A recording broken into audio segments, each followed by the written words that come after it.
In the fading light of a summer evening, under the sprawling oaks of an exclusive gated community, a sleek black SUV approached the wrought iron gates of a multi-million-dollar mansion. The driver, a tall, broad-shouldered man with skin the color of rich mahogany, gripped the steering wheel tightly, his mind already wandering to the quiet evening ahead in his new home. But as he slowed to a stop, the security booth's floodlights snapped on, casting harsh shadows across his face. Two uniformed guards emerged, their postures rigid, eyes narrowing with unspoken suspicion. This wasn't just any arrival.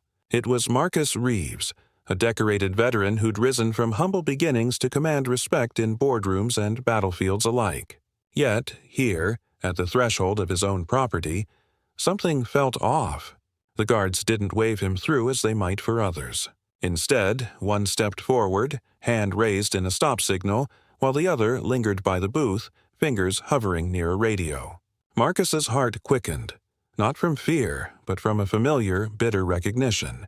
He'd seen that look before, in distant lands and closer streets, the assumption that he didn't belong. As minutes ticked by, the situation escalated subtly at first. The guards demanded proof of residency, their tones laced with doubt, ignoring the key fob in his hand that should have granted instant access. Cars behind him honked impatiently, but the barrier remained down.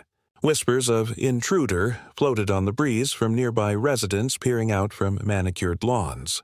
Marcus felt the weight of history pressing down, the echoes of redlining, segregated neighborhoods, and systemic barriers that no amount of success could fully erase. But what those guards didn't know was that Marcus wasn't alone in his achievements. Far from it. In the shadows of his past lay bonds forged in fire, brothers in arms who'd sworn oaths deeper than blood. As the confrontation simmered, a low rumble grew in the distance, tires on asphalt approaching fast.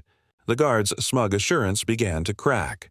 Little did they realize, the real storm was about to break, turning a simple gate into a battlefield of justice long overdue. The air thickened with tension, each second stretching like a taut wire. Would this end in humiliation or something far more profound? The answer was hurtling toward them, ready to shatter illusions and expose the ugly underbelly of prejudice in paradise. Marcus Reeves had always been a man who built his life brick by brick, defying the odds stacked against him from the start. Born in a modest neighborhood in Atlanta where crumbling schools and absent opportunities were the norm, he learned early that success demanded twice the effort for half the recognition.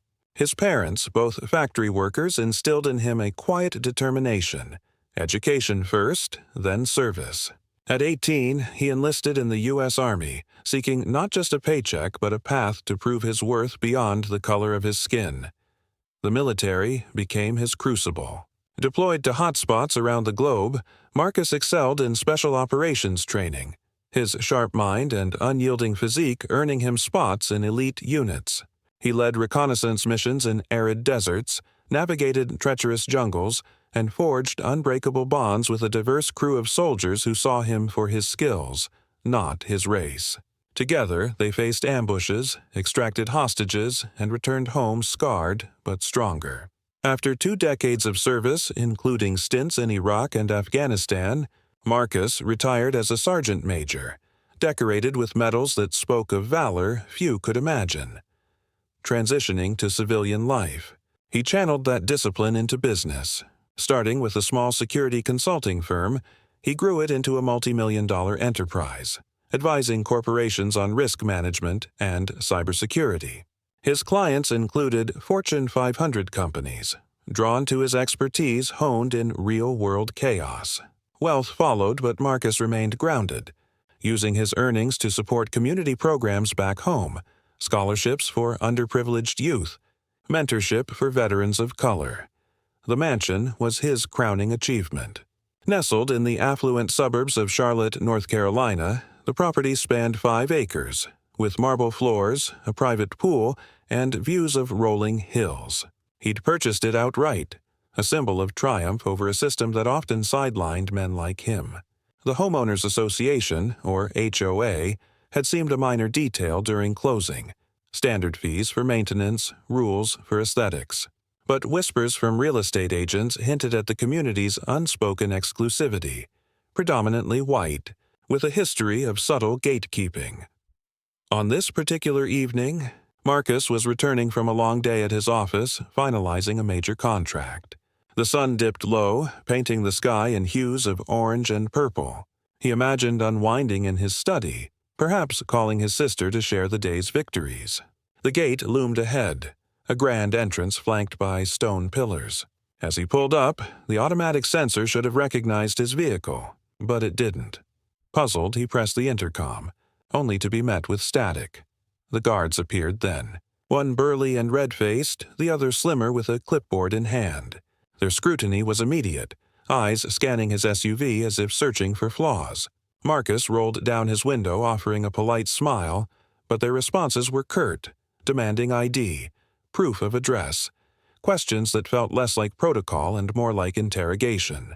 He sensed the undercurrent, the assumption that a black man in a luxury vehicle must be out of place, perhaps a delivery driver or worse. As the delay stretched, curiosity turned to frustration.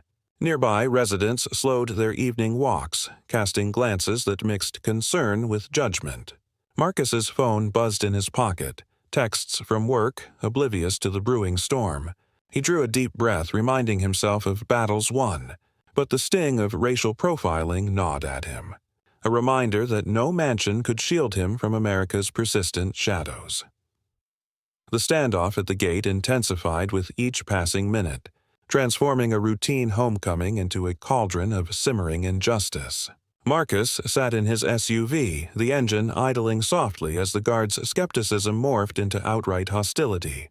The burly one, whom Marcus would later learn was named Harlan, leaned against the barrier arm, arms crossed, his badge glinting under the lights. "Sir, we're just doing our job," he said, though his tone suggested otherwise. But there were no dialogues in this unfolding drama, only actions, expressions, and the heavy silence that spoke volumes. Marcus reached into his glove compartment for his wallet, pulling out his driver's license and the deed paperwork he'd kept handy since moving in. He extended them through the window, but Harlan hesitated, glancing at his partner before taking the documents. The slimmer guard, clipboard in hand, scribbled notes furiously, his brow furrowed. They retreated to the booth, leaving Marcus exposed to the growing audience. A couple in tennis attire paused their jog, whispering behind cupped hands. An elderly woman from a nearby house peered through her curtains, phone pressed to her ear, perhaps calling reinforcements or simply gossiping. Inside the booth, the guards pored over the papers, their movements deliberate, drawing out the process. Marcus watched, his jaw tightening. This wasn't new. He'd encountered similar barriers before, airport security lines where he was randomly selected, stores where clerks followed him aisle by aisle. But here, at his own doorstep, it cut deeper. The mansion represented more than bricks and mortar. It was a testament to breaking cycles of poverty and exclusion that had plagued his family for generations.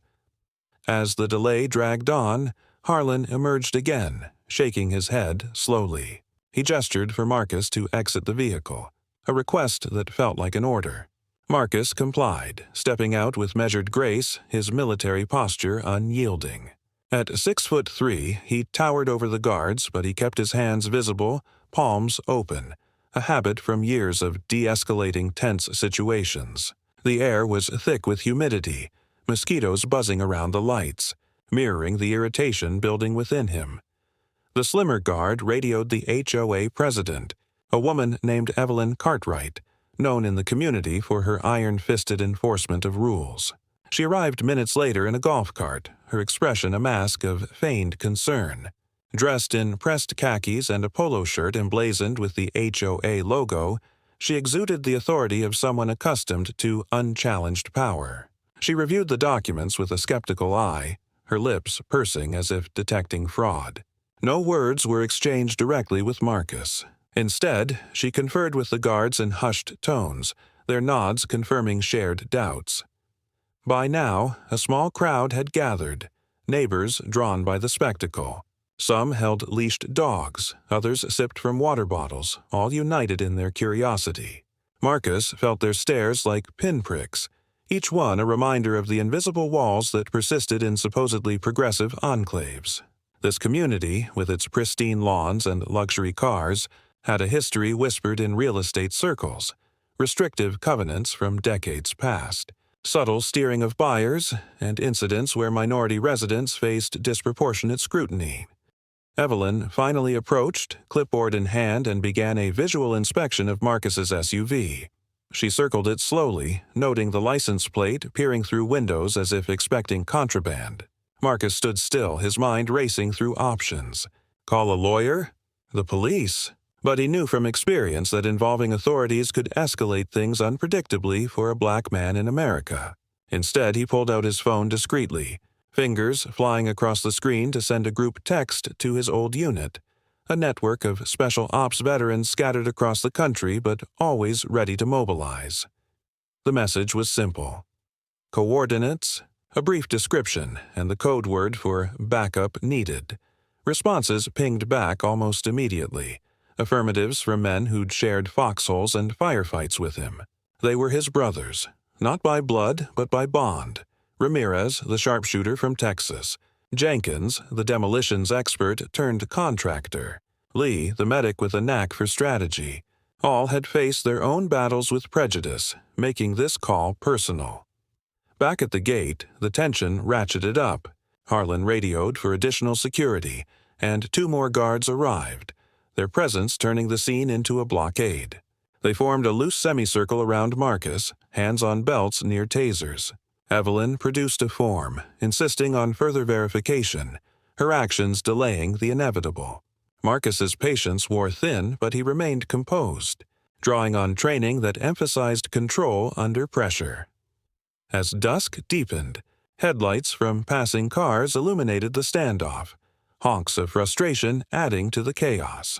One neighbor, a middle-aged man in a button-down shirt, approached Evelyn, gesturing animatedly toward Marcus. His face reddened with what looked like indignation, perhaps assuming an intruder had breached their sanctuary. The crowd murmured, phones raised to capture video, potential evidence or viral fodder. Marcus's thoughts drifted to his journey. Growing up, he'd witnessed his father's humiliation at a job interview, turned away for unspoken reasons. In the military, subtle biases and promotions had tested his resolve. Now, this, a microcosm of broader racial injustices where wealth couldn't buy belonging. The emotional stakes mounted. This wasn't just about access, but dignity, respect, and the right to exist without question.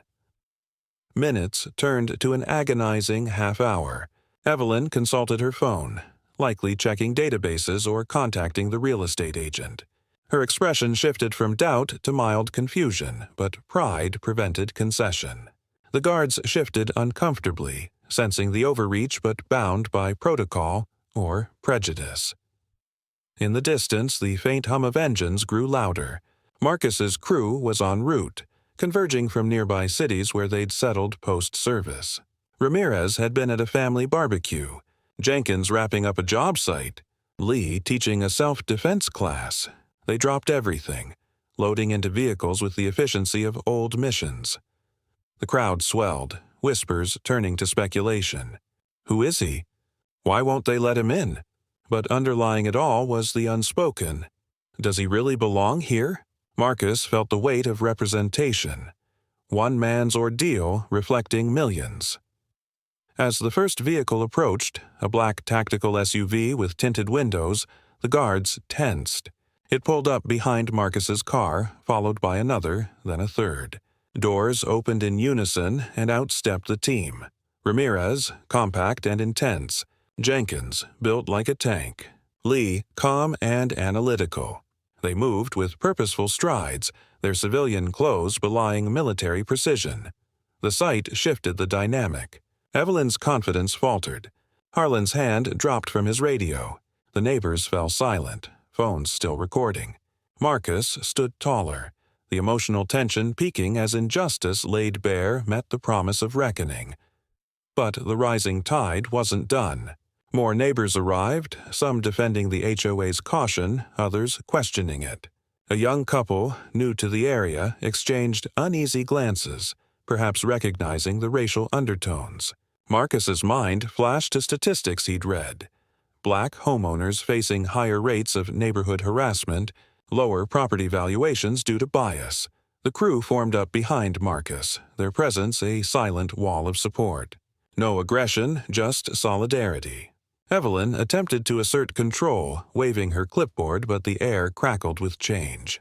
The injustice, once subtle, now screamed in the open. A black man's right to his home challenged by assumptions rooted in racism.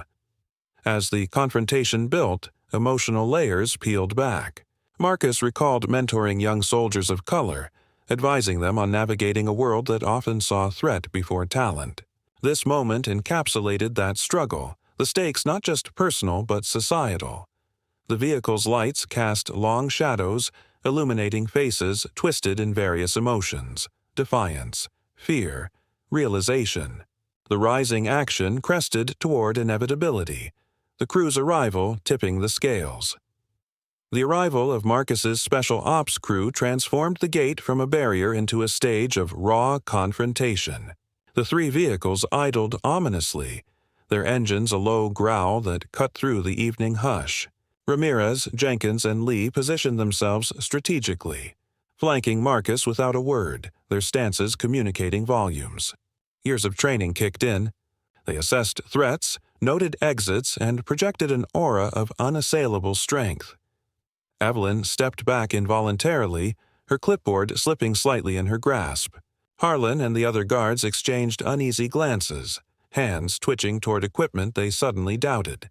The crowd, now a semicircle of onlookers, held collective breath as the power dynamic inverted. What had been a routine enforcement now felt like overreach exposed under glaring lights.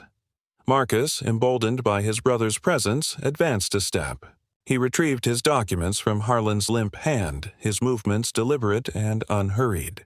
The crew's eyes scanned the scene, Ramirez noting the booth's vulnerabilities, Jenkins eyeing the barrier mechanism, Lee observing the crowd for potential agitators. No aggression was needed. Their mere existence dismantled the facade of authority. Evelyn rallied, attempting to summon bluster, but her voice faltered in the silence. She gestured wildly at the guards urging action, but they hesitated, sensing the shift. One neighbor, the button-down man, pushed forward, face flushed, but Jenkins' steady gaze halted him mid-stride. The emotional peak surged, Marcus's long-suppressed frustration boiling over into quiet triumph, the injustice crystallizing in this moment of reversal. The crew moved as one. Lee produced a tablet, displaying digital copies of the deed, HOA bylaws, and even a video from the closing ceremony. Ramirez stepped to the booth examining the gate controls with expert eyes, while Jenkins loomed protectively. The guards, outmatched, radioed for guidance, but static was their only reply. In that intense heartbeat, the climax unfolded. Evelyn's defiance crumbled as realization dawned. This wasn't an intruder, but a homeowner with reinforcements that outclassed their petty power. The crowd murmured, some shifting allegiances, phones capturing the drama.